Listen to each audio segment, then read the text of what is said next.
Hello everyone, how are you doing? It's my pleasure to be back again. It has been a while. So today's lesson is about four important idioms. No musi tugiye kwiga ama idioms ane gusa nkuko muyabona ngaha. Hanyuma ku batazi insiguro y'ijambo idiom, hari abasoma ngo ni idiom ariko idiom sico, soma idiom. Idiom bisigura iki mu Kirundi? Ni zirya mvugo dukoresha iyo dushatse gupfobeka ibintu kugira ngo ntibyumvikane nabi. Nk'akarorero ntagiye kure, iyo umuntu yapfuye bavuga ngo yashengeye. Gushengera murazi ko mu Kirundi gushengera bisigura kuja ibwami. Bavuga ngo yashengeye canke ngo yitavye Imana muri ubwo buryo mu kibanza cyo kuvuga ngo yapfuye. Canke okay, akarorero notanga kihuse nako nyene. Reka tubirabe mu Congereza. Mu Congereza murabona ngaha ijambo rya mbere turafise to kick the bucket. To kick the bucket, uwo mengo uriko uraraba insiguro y'ijambo to kick n'ijambo the bucket, umenga ni nko gukubita umugere indobo. Ariko insiguro ya idioms ni imvugo ifobetse mu buryo bw'uko uravye amajambo agize phrase usanga insiguro idashobora gutangwa n'ijambo rimwe rimwe muri abo majambo ufatanije amajambo to kick the bucket.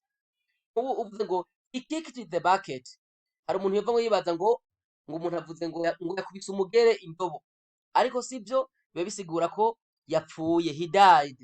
To kick the bucket bisigura gupfa. Hama kuri kabiri, to be on cloud 9. Uravye insiguro z'aya majambo ngaha ucumenga bisigura kuba ku gicu c'icenda. Kuba ku gicu c'icenda, to be on cloud 9. Ariko insiguro siyo. To be on cloud 9 bisigura to be delighted or to be very happy. Ni ukunezerwa cyane. Iyo umuntu anezerewe cyane urashobora kuvuga uti he is on cloud 9. He is on cloud 9. Canke they are on cloud 9. Bisigura ko banezerewe cyane. Ngaha musi murabona dufite ijambo rivuga ngo to beat around the bush. Ushobora kubwira umuntu uti don't beat around the bush. Bisigura ngo reka guca hirya no hino, vuga icyo ushaka kuvuga. Hari umuntu ashobora kuza gusaba ikintu akaburira bica canke ariko arakuyagira ugasanga biramunaniye ko kubwira icyo ashaka kukubwira.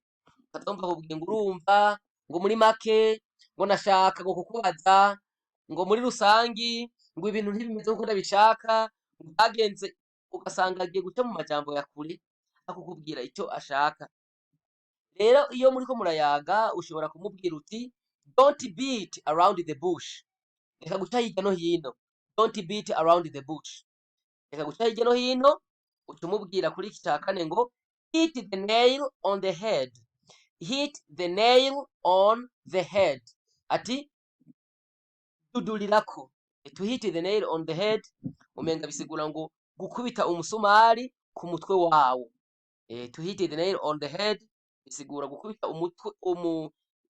gukubita ku mutwe w'umusumari. Ariko insiguro siyo, hariho insiguro yinyegeje ariyo ivuga ati dudulirako. Umuntu ushobora kumubwira uti don't beat around the bush, hit the nail on the head. Ati reka guca hirya no hino, dudulirako umbwire icyo ushaka kumbwira. Thank you so much. Ndibaza iki kigwa kiroroshe cyane, mwese mwagitahuye. Abataragira subscribe mwibuke kuyigira kandi mugire na share. Thank you.